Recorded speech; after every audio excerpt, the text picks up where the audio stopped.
This story was included in the book called God Does Not Give Up on Anyone. The author is Elder Park Hyojin, who worked in South Korean prisons for decades as a prison officer. The prison emergency alarm was sounding. Most of prison officers were insensitive to the alarm soundings that day, as usual, because it was not something that happened sometimes. The emergency alarm sounded so often in the prison that all the officers were used to it. But that day, Elder Bach had unusually intense feeling. He heard the report saying, "It is Ninth Factory. The mobile strike team is on the way."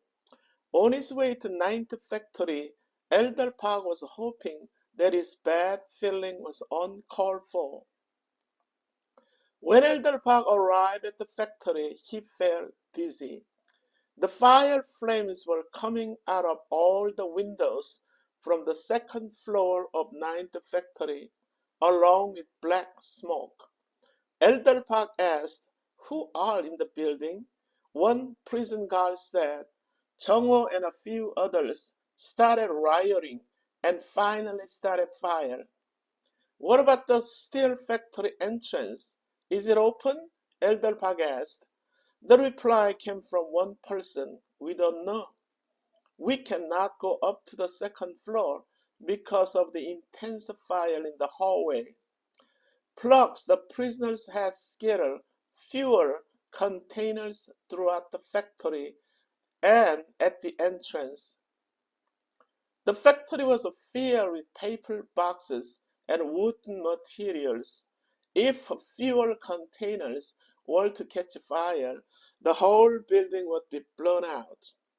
There was no time to wait around if those inmates were to stay in the building any longer. They would be dead by harmful gas before the fire can get to them. Elder Park ordered the strike force team to go up to the second floor, but he was told that they cannot move the strike team because the inmates hold a prison guard hostage. And they poured fuel all over the hostage and threatening to use a cigarette lighter on him if anyone would get close to them. Officers continued yelling toward the second floor, trying their best to convince them. At that moment, one face came up from the bathroom window of the factory. It was Jung-Ho's face. Jung-Ho had vicious criminal record, and he had a violent and tempestuous personality. He was watched all the time in the prison, and when the Ninth Factory was built, he became one of the manufacturing leaders. He was doing okay until that day. Jung-Ho came to see Elder Park many times since he started working at the factory about other inmates who were going through hard times. Whenever Elder Park heard him about those inmates going through difficult times, he helped him. So that day, Elder Park felt betrayed by him. Jung-Ho was cursing at the officers who were yelling at him. But as soon as he saw Elder Park's face, he backed out and hid himself from Elder Park. Elder Park thought, if he still has a feeling left for me, he will not kill me, even in the case of extreme situation. Elder Park figured out that those 4 inmates and the hostage would not last more than 20 minutes in the building. He decided to go up the stairs thinking, God will protect me. He risked his life on one fact, that the lead inmate still has some feelings for him. Elder Bach took a gas mask from a guard and put it on his face. He also put a gas gun in his waist. He could not go up to face the armed inmates without having something to protect himself. Then he started going up the stairs. Then he heard someone following behind him. He looked back, but he could not recognize his face because of gas mask he had on. But the 4 flowers on his uniform told him that he was the safety officer. He said, "Officer Park, let's go up there together. Doesn't matter what happened." Elder Park heard about what he did in Busan prison. He volunteered to become a hostage instead of the prison warden who was held hostage. Afterward, he convinced the inmates to end the riot, and it was successful. He was a man of courage and wisdom. It was not too difficult to open the front factory entrance. When it was open, they saw everything was in flame.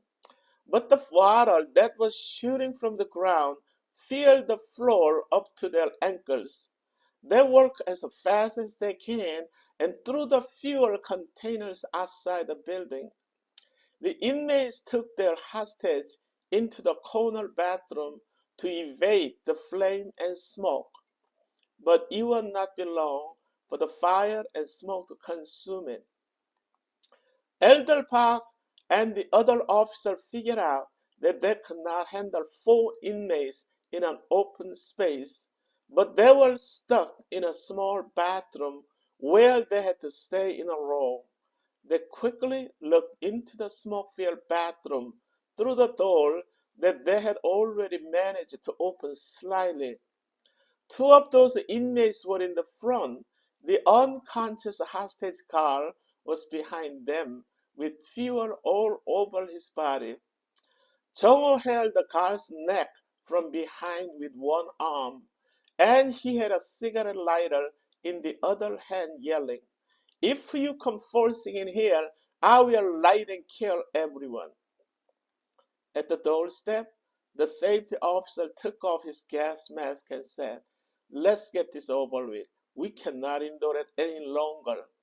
At that moment, the front inmate grabbed the safety officer's arm, shouting, "Let's get him as a hostage." Elder Park wasted no time to grab the safety officer's waist and started pulling him out. The inmates were 4, but because of the unconscious guard hostage in the middle, only 2 inmates in the front were able to try to pull the safety officer into the bathroom. The both sides were tired after a while. Then Elder Park whispered into the ear of the safety officer, "Let's push ourselves into the bathroom in the count of 3. He understood right away, and at the count of 3, Elder Park and the other officer flew themselves over the inmates. Everyone fell one after another. At that moment, Elder Park saw Jung-Ho try to light the cigarette lighter onto the unconscious guard's hair. But the lighter didn't work, even if he tried several attempts. It might be that the steam from the water prevented it from lighting it. Then Elder Park grabbed the gas gun from his waist and shot at Jung-Ho's face, but for some reason it didn't get fire.